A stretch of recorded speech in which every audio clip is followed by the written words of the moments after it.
Live Startup Foundations. I'm Anastasia Valentine, and I'm the Chief Marketing Officer for Versature and champion of women in STEM, and I love working with Startup Canada and all that they do. Startup Canada is a national rallying community and voice for the Canadian entrepreneurship community.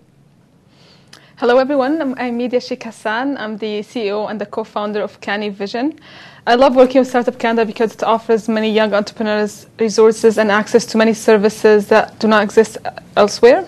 We're here at Startup Canada national offices, podcasting from cubicles, co-working spaces, incubators, and startup community across Canada. Now, every Thursday on Startup Canada Live, we discuss topics that are relevant to Canadian startups, scale-up, and small business community. And we feature expert guests like the ones we're going to introduce just shortly to provide insights into funding, growing, and scaling successful ventures. Now, if you are watching us on Facebook Live or Twitter through Periscope, we're doing this the courtesy of Restream.io. So thank you, folks, for supporting us that way. And Startup Live is brought to you by Intuit Quickbooks, Canada's leading provider of business, financial, tax management solutions for SMEs. And by Mastercard, we can't forget them. If you need a Mastercard for purchase or you need a payment solution to help better manage or track your expenses, Mastercard is the right solution for your business. Today's Startup Live topic is marketing your startup on a budget. We're joined by two very special guests. Our first guest is Doyle Bohler. That's okay. Close enough. Has an MBA in leadership and the author of international best-selling book on digital strategy, online businesses leadership. Doyle is a marketing expert with a wealth of knowledge in social media, digital marketing, online businesses, and also digital leadership. Our second guest is Lyndall Johnson. He's the founder of comms.bar and Think Differently. He is a public relation coach for startups and small businesses with the goal to build an actionable business relations. Lyndall is the inventor of a system that eliminates risky assumptions from communication activities. Welcome to you both, and thank you for joining us. Yeah, pleasure to be here. Thank you. Welcome, guys. And for those of you tuning in, you can ask questions at any time. We're going to be monitoring our Twitter feed with the hashtag StartupLive, and on Facebook, if you could put your questions in the comments. We will be there to answer any questions you have after the fact. So don't feel afraid to go ahead and plug them in as they come to you, and we will get to them at the end of the Q&A. I guess we're ready to just jump right in. Yep. Okay, Lyndon, actually, this is a question for you. Your workday, day in, day out, is really making publications not only achievable for startups and entrepreneurs, but an essential part of their business. How would you describe the difference between marketing, PR, and advertising? Well, this is one of my favorite topics, and it's something that I've tried to do over the last few years as I've built my companies, and define really clearly the difference between PR, marketing, publicity, advertising, so that the definitions are clear. I always explain public relations is about building key relationships. It's about building strong, mutually beneficial relationships with people that are important to your business. They're the people that will help to bring about growth and also to sustain it. And if you don't have those in place, then everything else you do after that fails. Advertising is really about broadcasting a message. You see a lot of people talking about sharing your message, about broadcasting your message to as many people as possible. And that ultimately is advertising. If you buy space and, in magazines or on billboards, that's the traditional way that advertising has been seen. But in reality, anything that is one way, it's your message being broadcast to other people, to other entrepreneurs, to prospects, to customers, to partners. That's really advertising. And what a lot of PR companies do is actually use editorial as a form of advertising. Over the last few years, it's been given a name by publications that have decided there was an opportunity to make money off of it, which is called native advertising. But essentially, most advertising is, most media coverage is advertising, because there is no challenge, there is no discussion. It's communication of one organization's message to many people. Awesome. Thank you. Doyle, you're kind of the expert in marketing, and you're also the author of a recently published book, The Digital Delusion. Now, the name is amazing, so I would like to know more about the book, and what's your number one takeaway from the book as well? The idea came because there was a lot of sort of misconceptions in terms of how to I guess, start a business and market it in the digital space. And I ran into a lot of those problems myself with some of my earlier startups, where it was an e-commerce startup, and we invested an awful lot of money into the website and the tools and that sort of thing. But when it came right down to it, it wasn't a business. All it was just a website. And so I had to, this was like back in 2002, 2003. So I had to struggle to actually put the pieces together of, okay, well, how do we actually create this value? How do we actually connect all the pieces of the digital ecosystem? And at that time, like, there wasn't such a thing as Facebook, and LinkedIn had just kind of started. So it was sort of taking a look at, what do business entrepreneurs and startup founders, what do they actually think some of the things that they can be doing, which aren't necessarily always true. So that's where I came up with the delusions, to say, well, we're going in the reasonable direction, but there still are some ideas, some myths, some misconceptions that are affecting how businesses are able to actually succeed online. And that's kind of the overall message that I came across with, was that it's really important to kind of, there's so much noise and there's so much information on marketing and advertising and sales, and it's getting worse now, SEO and funnels this and funnel that and Facebook advertising, and there's so much out there. And I think the businesses that get that clarity are the ones who are able to shut out that outside stuff, follow a process. Here's some step-by-step procedures that you can take, and then that will sort of help to scale and leverage your business. That's awesome, Doyle. This is a question actually for both of you. Going digital isn't really the future, it's the right now, it's the present. So how can startups really embrace digital if they haven't already, and where should they be investing because they're on a budget? If I may go first, Lyndon, I think where businesses really need to look in the digital space is, A, they don't need to be everywhere all at once, and A and B, they need to focus their attention on their value, right? It's not so much having a fancy website, having a fancy app, having Twitter, Facebook, Instagram, Snapchat, that sort of thing. You kind of really, again, get rid of that clutter and just focus in on, what value are you offering your customer, your clients, whether they're B2C or B2B, and then how do you actually leverage that value to build that community through social media and that sort of thing. But start being focused. You don't have to be everywhere all at once. That comes with time. Play digital for the long game. Build up your platform piece by piece by piece, and that's kind of the guidance that I give startup entrepreneurs on a regular basis. So.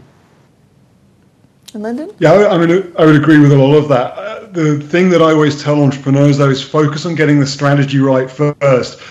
The typical mistake that I see is that they rush to digital first, and actually digital is something which is a tool for using alongside a strategy that's designed to deliver an outcome, whether that's to build community, whether it's to sell a product, whether it's to test the market. And I think a lot of the focus now is on digital, when in reality what they should be doing is figuring out what the strategy looks like first, and then looking for opportunities where digital can make what they're doing strategically better. And so I think that digital should come second. It should be something that's applied to a fundamentally strong strategy that's designed to achieve an outcome, rather than trying to start with, well, it's got to be a digital strategy. As Doyle said, that may not be right.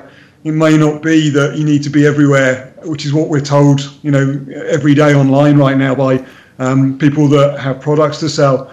Get the strategy right first, and then look at what digital looks like in that context. I think that's really the way to go. You save time, you save money, and ultimately you use digital in a way that you can measure the value that it delivers.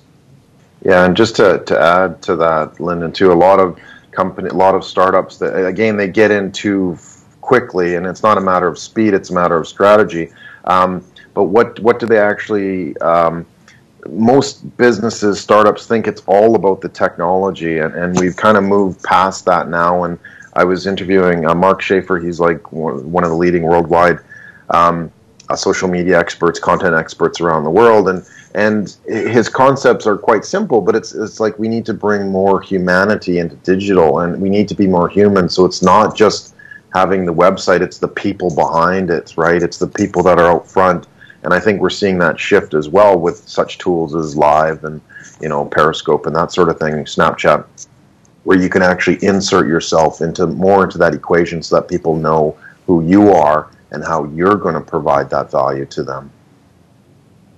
It's amazing. Thank you both. The other question is also to the both of you. What's the relationship between the digital strategy and the marketing strategy, and how would it affect the lean startup model? Would you want me to take that one first, Doyle? Yeah, go for it, Lyndon. Yeah. I think one of the things is that talking about digital and digital strategy, for marketing, digital has to be about getting people to take an action. So everything that you're doing has to be designed to getting somebody to do something.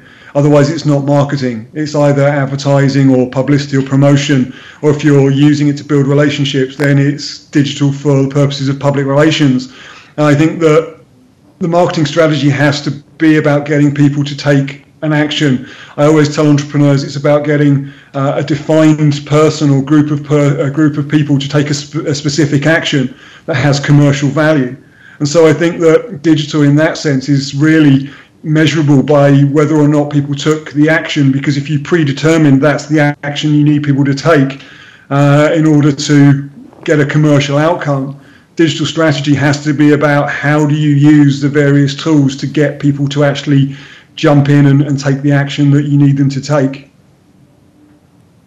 Yeah, those are some really excellent points, Lyndon. I actually like to sort of combine digital strategy with marketing, but more so on the based on the value of that equation, right? So at the end of the day, your strategy and your marketing need to sort of join together, and how they join together in my mind is through that value that you offer. So if you have a strategy, look at that value that you're actually going to be able to deliver, and then if you have your marketing, you're actually then able to implement that value strategy as opposed to just sort of a go-to market strategy. So yes, you have to be on social channel A, B, C, D kind of thing. But at the same time, when you go on those channels, you have to be able to convey your value. And to me, that's kind of marketing based upon your value. And if you connect with that value equation from your audience, then that's sales. Then you get into sales. So in my mind, it's building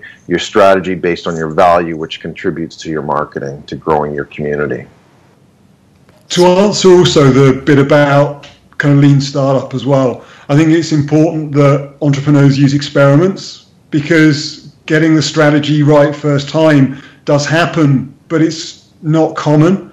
And I think that using the same approach that lean startup does for business models when you're developing public relations marketing strategies is important. And it's part of what I've been doing with the framework I've developed that gives entrepreneurs the ability to run marketing tests or to run marketing experiments to find what works, because it's a complicated combination of things generally, and being able to test it to find out maybe 2 of the 4 elements work. What are the 2 that don't work and why? And being able to tweak it and then rerun it to get to a point where you're running small-scale tests at very low cost and very quickly, so that you're very quickly able to find a combination that works and build a strategy that way, rather than just trying a combination of things that you think might work, but really there's no fundamental basis in fact for that.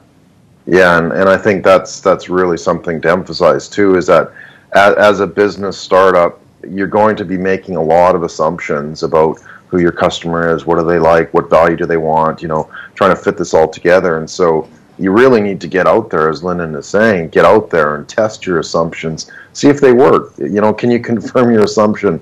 And if not, well, guess what?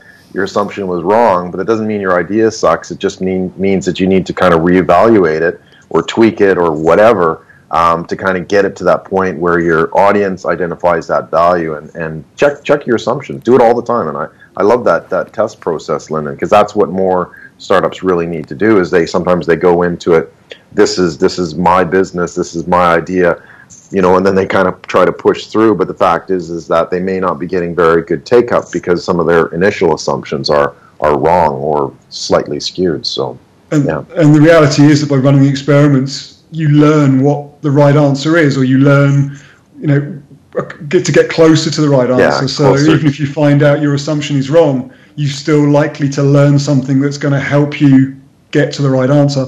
Yeah, exactly. So test all your assumptions. Absolutely, absolutely. And it's good to fail faster so you can go on to the next experiment and find out maybe something that will really work for you in your business. Question about the startups that are just launching. A lot of them have no budget, actually zero budget for anything, let alone marketing. So what are the 3 things they can do on a zero budget? I can start, Lyndon, if that's okay. And then maybe you can add a few things too. Honestly, I'm not sure I have 3 things. I'll probably come up with 3 things, but I think that one of the most important thing is to, again, understand your value. So if you're going to market and you don't understand your value and how your audience sort of interprets that value, then again, that's an assumption. But you need to, I guess, test your assumptions. You need to be able to understand what your audience is doing. And one of the things that I think is overlooked quite a lot is I was talking with one of the directors of District 3 in Montreal yesterday, and one of the things that is missing is that a lot of startups think that they need to do it all on their own, right? And they don't. The fact is that there's a lot of ways to develop partnerships with potential clients, potential organizations that support entrepreneurship, maybe not competitors directly, but businesses that might be in the same field but looking at a different angle. And so if you can combine those resources, you can actually do a lot of marketing without actually marketing. So it gives you that opportunity to get in front of an audience, to be able to communicate your value very effectively. Again, without spending a lot, you've made a contact, you've grown your personal network. You still have to get out and do that, and that's kind of why humanity and digital is really important. You're not going to be able to escape that. You have to sort of look at it and how do I use that and how can I leverage that? So that would be my number one, actually, is just, get out there. You don't need to spend a lot on marketing, but if you get out there and develop some partnerships, develop some mutually sort of beneficial type arrangements, then that is in itself some great marketing. I would say that conversation, talking to people, is one of the most important and underrated ways that you can start to market. You can start to understand what your marketing strategy needs to look like. I'm assuming with no budget that most entrepreneurs still have the basics. They still have cell phone, they still have access to email. And so asking questions, one of the things that I learned very early in my career as a journalist was to ask questions. And asking questions generally is free, whether it's asking what your value is, what the perception of your value is to people that you're trying to sell a product or service to, or you're looking for feedback on business model or on the product or service. So talk to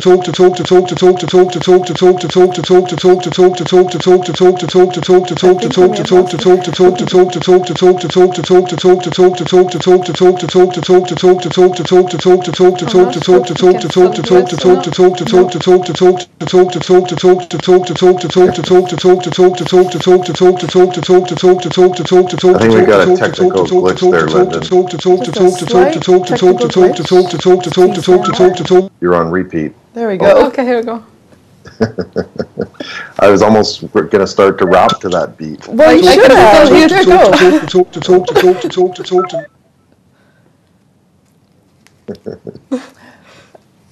Okay, we'll wait for Linton to come on back in. And maybe Doyle can do his rap. And I guess I could ask my next question now. Yeah. Sure. Doyle, what resources and tools exist for entrepreneurs to kind of measure the effectiveness of their marketing strategy, and how can they monitor the progress in their marketing strategy?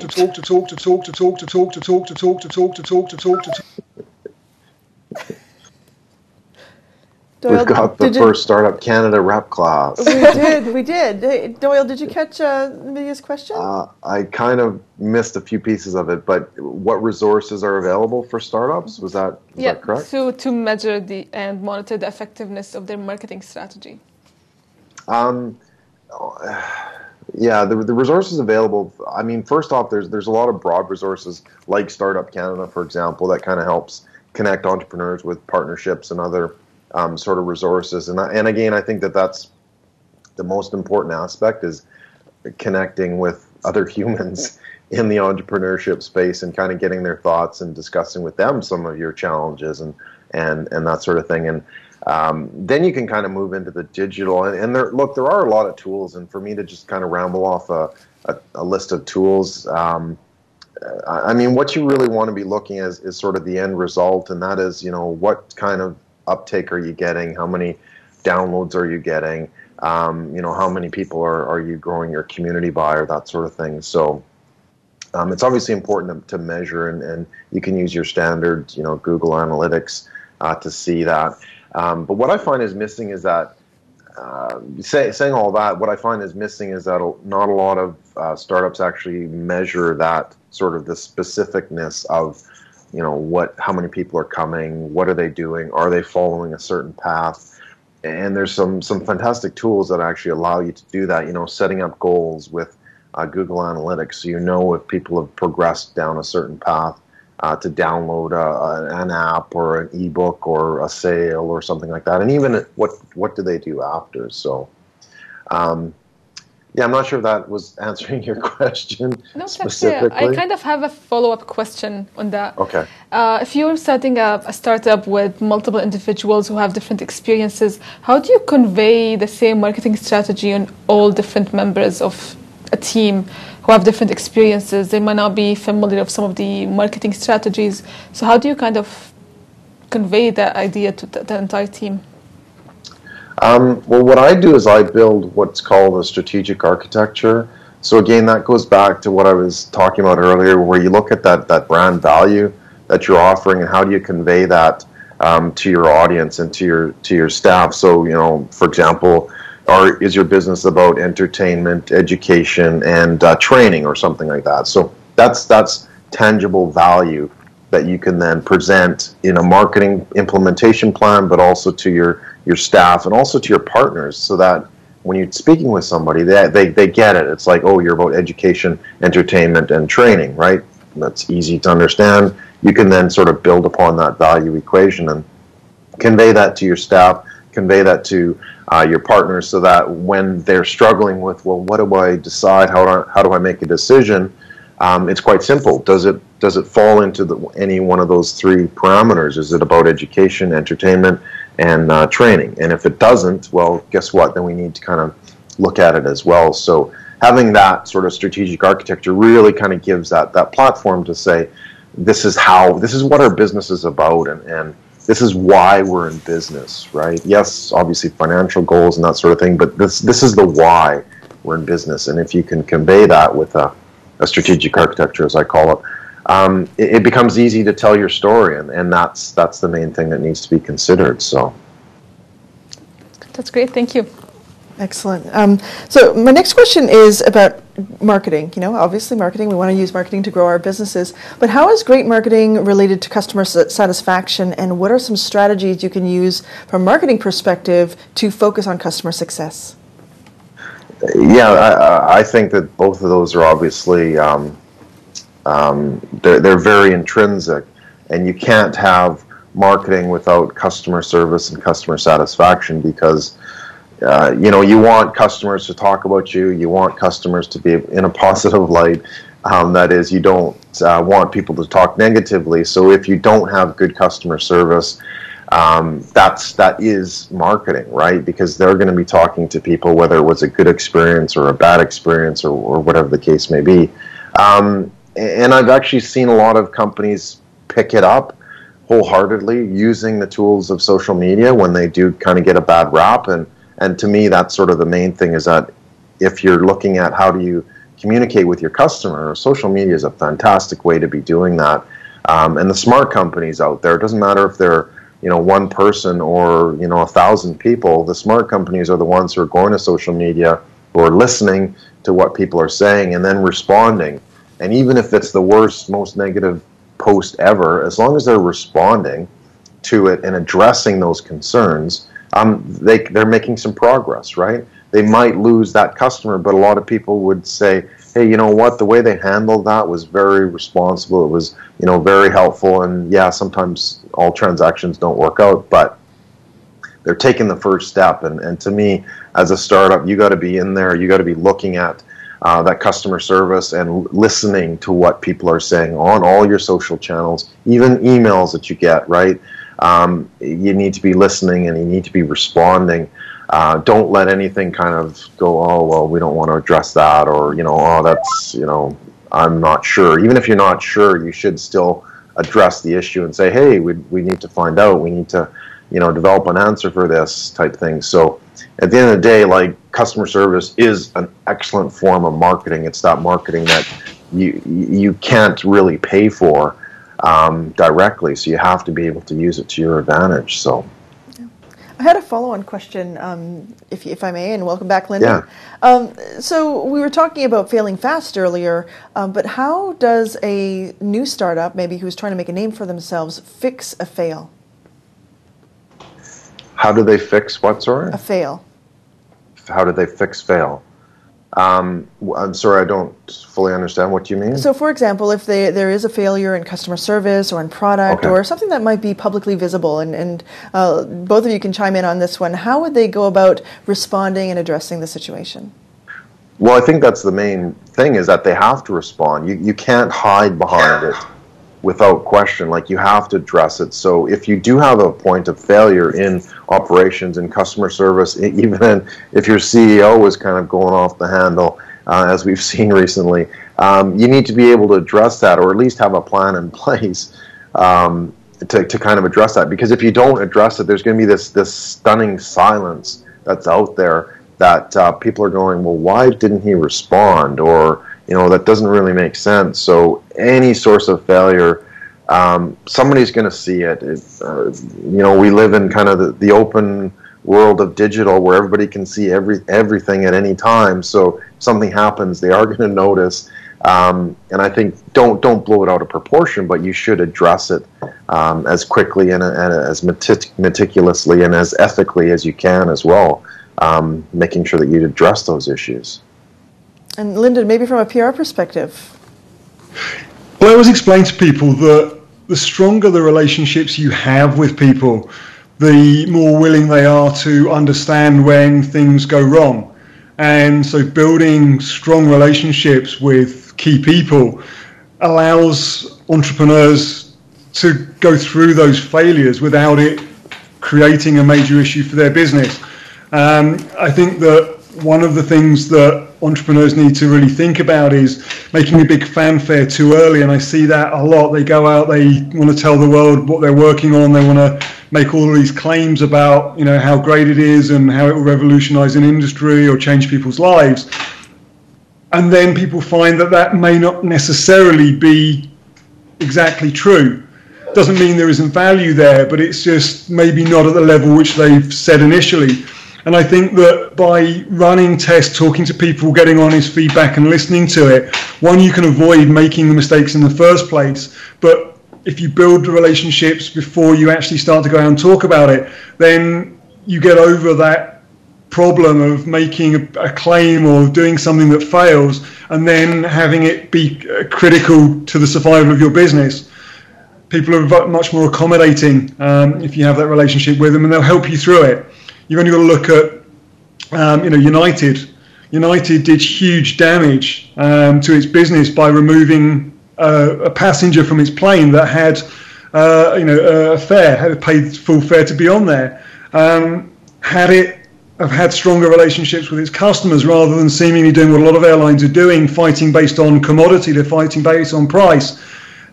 They could have got through that perhaps with less damage to the business than they have done. VW, on the other hand, the emissions scandal and the misrepresenting the emissions data of its cars, it's cost VW a lot of money, but I suspect it hasn't cost them many customers. People that buy VWs buy them because it's a club. The car is just a membership badge. They want to buy cars. They want to buy a VW because it means something to them. To go back to Doyle's point earlier on about value, the emission scandal will have cost the company a lot of money, but there was never any doubt that it would recover because it has loyal members that buy its cars for something. Now you got to jump in.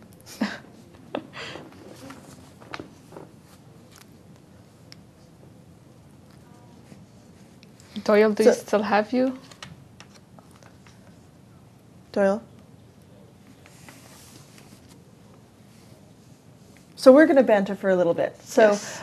You're starting a business media. Yes. So what are some of the preliminary lessons that you have learned in terms of launching the business, and now you're going to adventure to investors as well?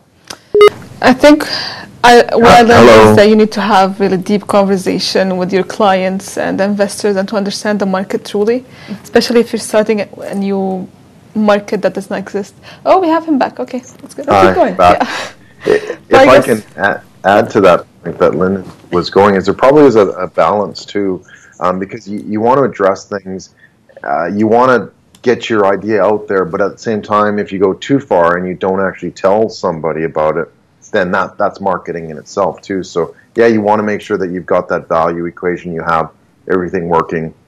If you get it to that 80% mark type thing, prolific beats perfect type thing, get it out there, start talking about it, because if you wait too long, you're not going to have that momentum behind you, and it's going to be a little stop and start and that sort of thing. So yeah, PR is important.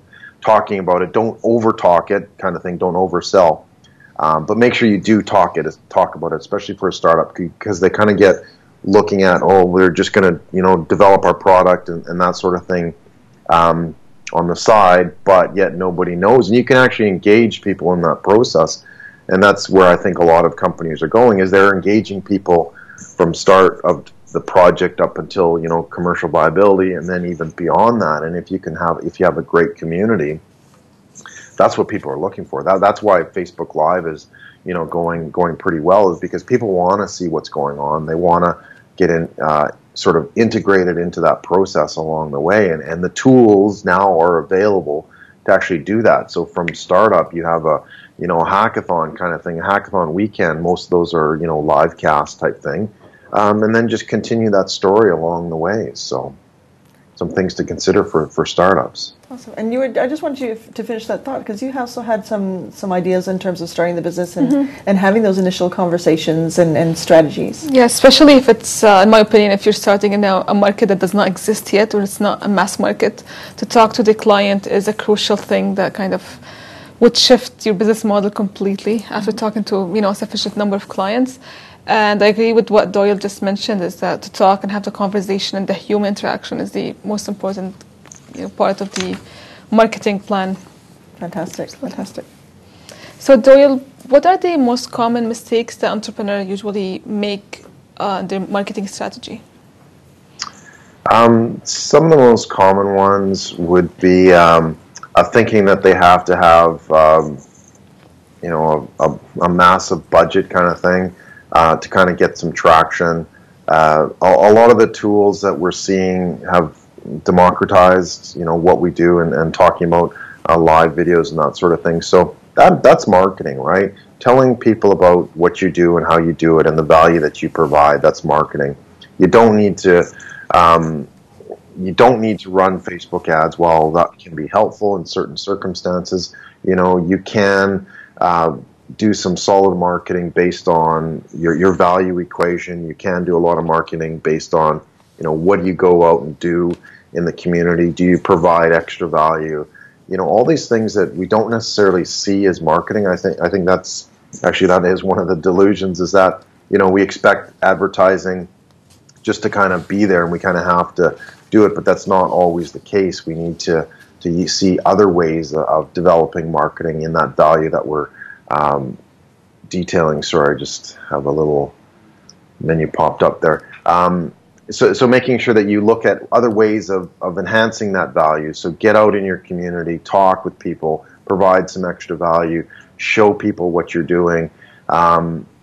Blogging, that was one of the things that I was hoping we were going to address. But, blogging is blogging, but it's more about that content and that those ideas that you're getting out there. So get those ideas out there. It doesn't have to be just you typing, how 5 steps to do such and such. It comes down to how are you connecting with your community, with your audience, with your value, because that's the only way people are going to listen.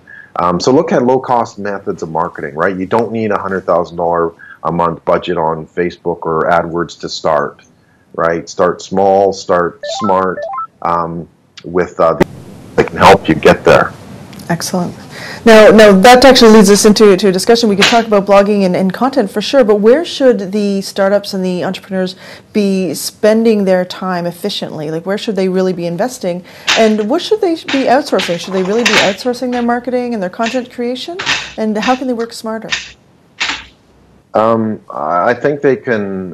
That's a pretty loaded question. I think they can market smarter by, again, doing some of those things that are really provide value but not a lot of cost. So do they need an external marketing agency? Yes. Okay. And I say that kind of, potentially, because it comes down to a framework. It comes down to how you organize your business. And if you're able to do that strategically, then marketing becomes a part of your everyday, your day-to-day type, again, delivering your values. So what I have found is that a lot of startups, they kind of go from idea to little concept here, to Facebook this, to Snapchat here, and that sort of thing. So they don't have focus, right? And that's sometimes what an agency or an external type mentor can do, is say, no, look, you need to focus down. You need to narrow it down on what is the value that you're providing.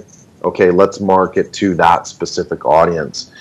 So if you have that focus, great. Focus in on that value, focus in on your audience. If you need that extra focus, then that's where you get a mentor, that's where you get an agency, that's where you get a third party to say, this is what we need to do to market your product, this is how we're going to deliver your value, and this is how you're going to implement it. So over time, too, you can learn a lot of these skills, too, right? Like, you can learn as the CEO, as the founder, you can grow your team to include marketing, and you probably should, with the understanding that that's going to be how you provide that value on an ongoing basis. So the purpose of an agency, the purpose of a mentor, is to kind of get you up to from here to say, okay, this is really where you need to be. And there's that gap. If you're not there, that's what you need. You need mentorship, you need an agency, you need third-party support. But at a certain point, maybe you just want to do that to maintain that level as well, to continue to grow your business. Because guess what? It doesn't take as much resources to say, here's a mentor, here's a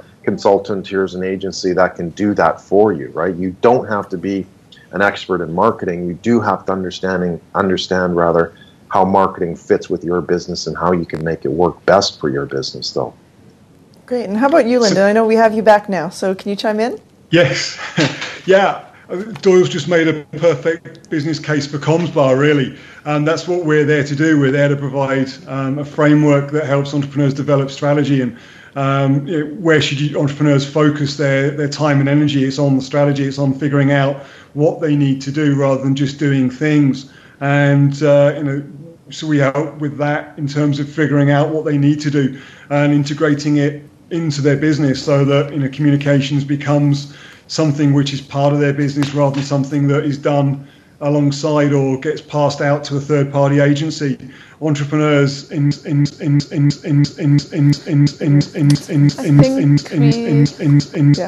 think we've lost Lyndon again, but we'll keep going. So thank you, Lyndon. We know we're having some technical difficulties, but it was great having you on the show, and we'll get you back on in a future one for sure. But maybe we can, do we have any more questions, or do you want to go right to the I just want to kind of ask a last question before we move into the questions from the people who are tuning in. What advice do you have to entrepreneurs who are focused or too focused into marketing only, and they kind of forget about the other aspect of their businesses? How can they find that balance between marketing and the aspect of the business?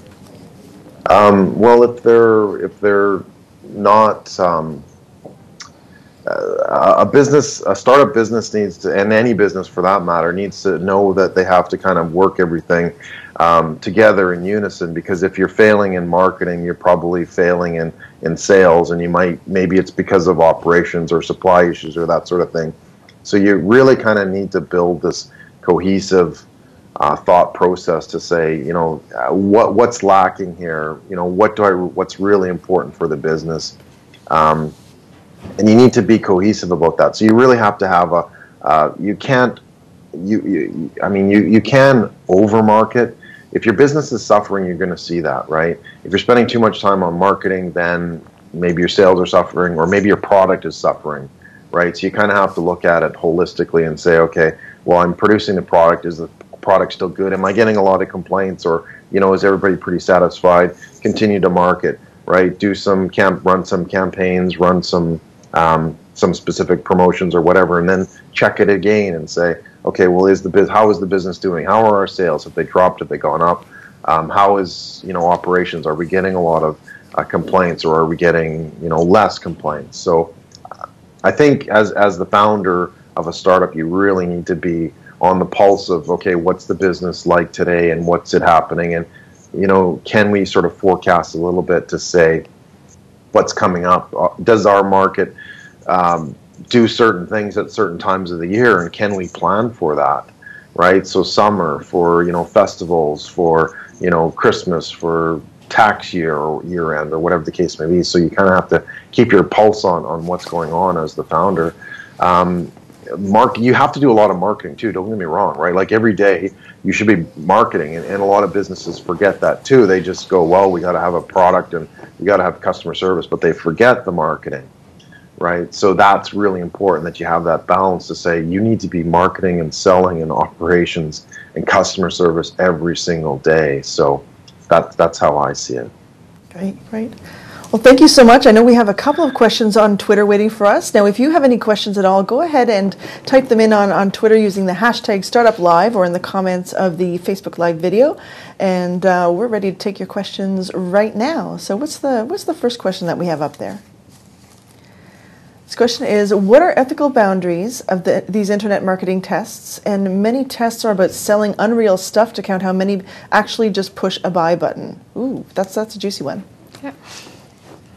Okay, so could you repeat that question? The question is, what are ethical boundaries about these internet marketing tests that involve selling unreal stuff just to count the behaviors of people online and whether they're actually going to buy stuff?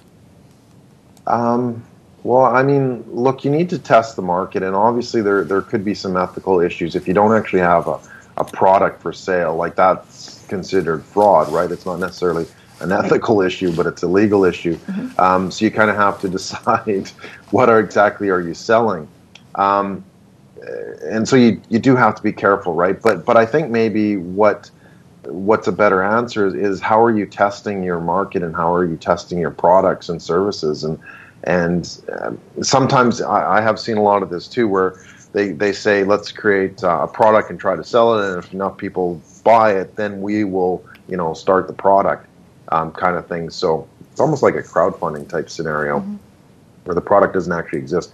Look, the only thing is that from a startup, if you're doing that, you do need to be careful to say, okay, these are our assumptions, and we want to test the assumptions. If you're taking money for a product that doesn't actually exist yet, that could be considered fraud. So you do have to be very careful. But that doesn't mean that you can't test it in another fashion, right? By giving free samples away, or free product demos, or that sort of thing, where you're not asking for money up front if the product doesn't work, but you're saying, here, try out this product, test it, give us your feedback. And I think that's what an entrepreneur startup can leverage is getting that out into the market, and doing demos, and doing tests and free trials, and that sort of thing, to see if there is a market. Because again, that's the most important thing here, is that you have to test your assumptions. And if there is no market, then again, your product is maybe not hitting the mark, so you need to sort of tweak it, you need to refine it. And the only way you can do that is by going to the market and asking those questions. So, yeah, I think that's absolutely right. In fact, there are plenty of very, very ethical practices and tests you can do from a marketing perspective that will also help your business, like A/B testing creative in different markets and different messaging to different audiences, all lots of things you can do all above board. So what's our next question out there? Go ahead.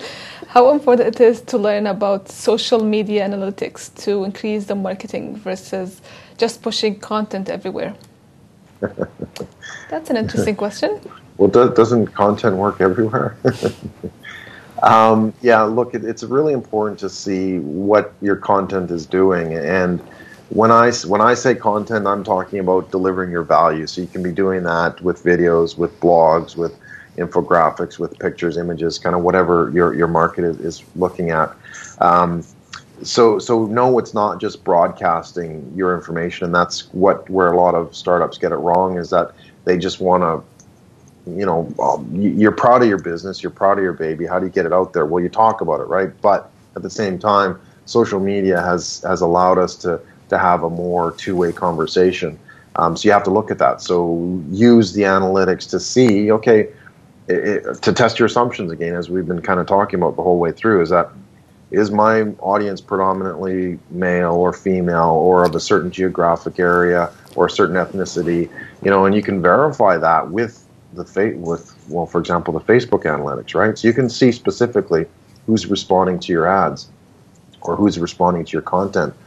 So go in and use those tools and see what happens to each specific article, so you can target it a little bit more specifically next time. So say you want to target a market just in Ottawa or just in Toronto or just in Australia, or look at sort of the cultural ramifications or the cultural integrations as well in other parts of the world, and you can see specifically how well that post did or didn't do or whatever the case may be. So in this case, that data is extremely powerful, and again, I think that's why a lot of startups get lost, is because they just do random stuff.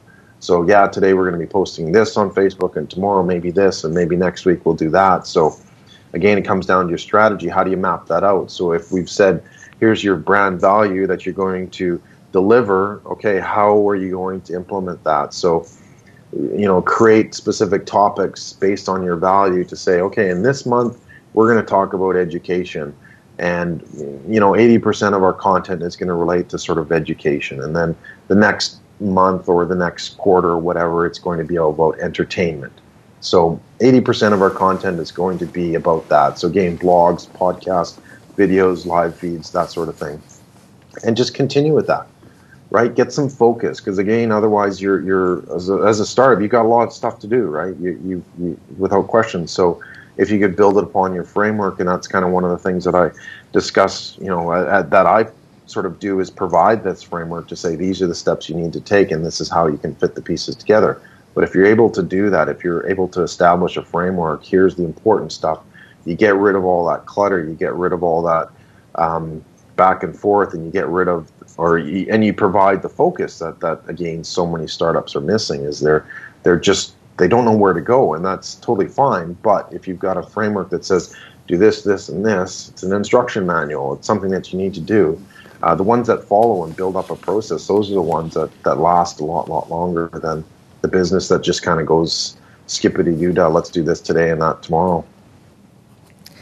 Great. Now I know we have a couple more Twitter questions. What's our next question from the Twitterverse? The question here is, what is the best way to research and understand how well competitors are doing, and if their marketing strategy is actually working? That's a great question.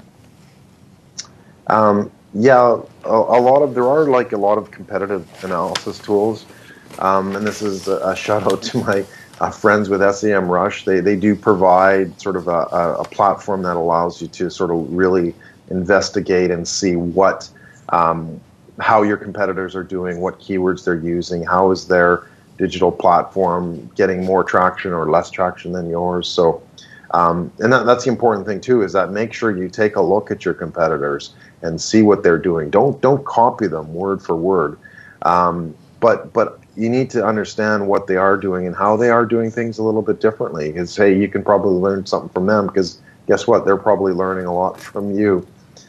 So look at the tools. SEMrush is one. Honestly, just Google it too, and you can quickly see a ranking. Where do you place in terms of Google? Where do they place? So you can quickly Google them from time to time. Follow them, but don't follow them so closely that you're kind of losing sight of where your business is going as well. So that's amazing. Thank you. I think we have one last question as well. Do you have thoughts on marketing via Kickstarter's campaign, SurveyMonkey, etc.? So I guess all the platform that exists for crowdfunding and things. Yeah, crowdfunding can be a great tool. I actually crowdfunded my book, The Digital Delusion, because I wanted to kind of test it out and see, is this a viable type of method. It certainly works. It does take a lot of work, and it honestly takes a lot of marketing. So for those who are thinking, oh yeah, I'll put up a project on crowdfunding, I'll put up my product, I'll put up my app, whatever, my tech kind of thing for funding, and people will kind of pay me for it. That's not necessarily the case, right? So it's not sort of a surefire way to succeed. What it is it's another channel. It's another way of marketing your business. It shouldn't be looked at as, oh, we're asking for 50 grand and we're going to get 500 grand. There are those success stories, right? But I think you need to plan for more of a conservative analysis to say, okay, this is where I think we can get, but don't put all your eggs in one basket in terms of that as well. Have a backup plan. If you do crowdfunding, look at other ways of marketing your business to get to where you want it to go, but also look at how are you going to market it on the crowdfunding platform, because again, the ones who succeed or fail are the ones who have marketed, who've demonstrated delivery of their value, even if it is kind of, it's not 100% consumer product or business product or whatever, but they've conveyed that value that says, hey, this is what we're about, this is our why, this is why we're business, this is our value, this is what you'll get out of it. And those that can convey that in a very simple manner are the ones that are going to succeed on crowdfunding. So it takes a lot of effort to market it, but don't leave it as your only option. Well, that was amazing. I want to thank you so much, Doyle, for participating in the Startup Live discussion today on marketing your startup on a budget. And thank you so much to Lyndon Johnson. I know we lost you, but you had some really great tips there that were shared with the audience. Next Thursday, June 29th, is a really good one. It's like, so you ran out of money. What do you do next? So that would be a really good one for startups to hopefully they never get into that space. Our guests are Andy Nelman and Frédéric Voyer. And you can register for this event and more Startup Canada events at startupcan.ca/events. You can also stay informed with all the latest announcements, opportunities, and events by following Startup Canada on Twitter, liking them on Facebook, and also following them on Instagram. A new #Startup podcast drop every Thursday on iTunes, and Startup Canada Live is here on Periscope, Facebook Live, and event stream every Thursday, 12 to 1 Eastern timing. To everyone who joined us today, the entrepreneurs, the startup community, podcast viewers, thank you, and have an enterprising week. Thanks, everyone. Take care. Yeah, thank you.